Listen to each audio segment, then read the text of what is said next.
20-year-old. Where was I? I was just all about going to church. I went to church the most.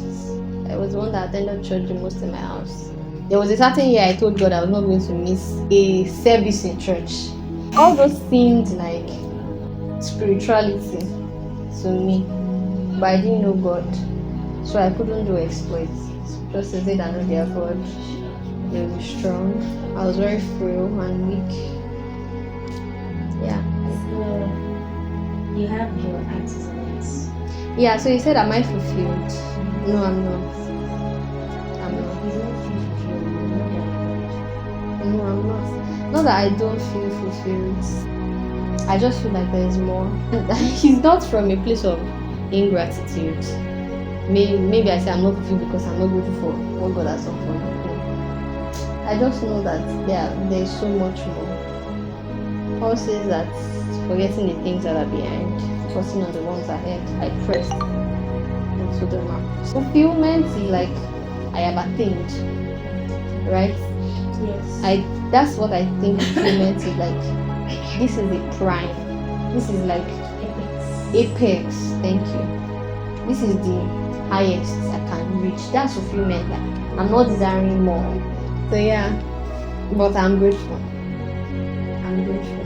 And one thing I'm grateful for is that I found God at the time that I found Him. And I'm so grateful for the people that He brought my way, the things that He allowed me to experience. Some of them were my faults. Some of them were not God's orchestration, but God permitted them so that I would see that I wasn't really like as I thought I was. And so that I would also see the power that I had within me. There was a scripture that anchored me during that year where I said that God showed me to me. And it was Ephesians chapter 2. I held on to that scripture for a long time. I saw the power that I believe I had. At the time, we followed the world's evil way. He obeyed the rulers. Like number one for me was obey. Obey the ruler of the spiritual powers in space.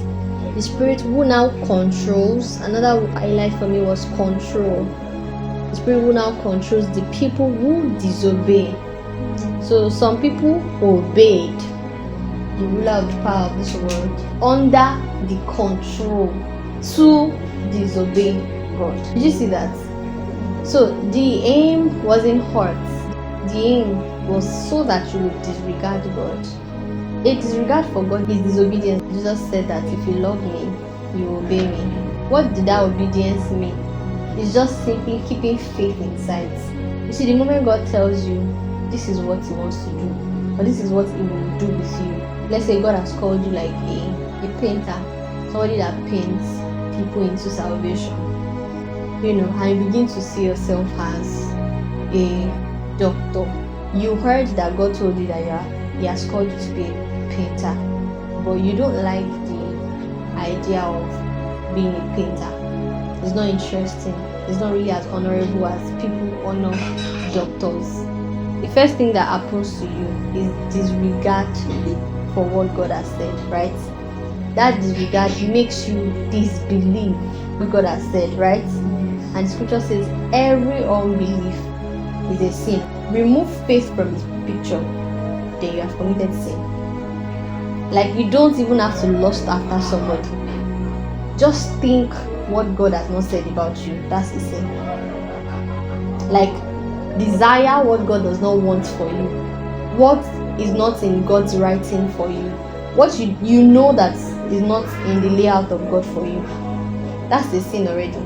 So anything that is outside of faith is a sin. So when Jesus was saying that you should obey me, he's simply saying keep faith in sight.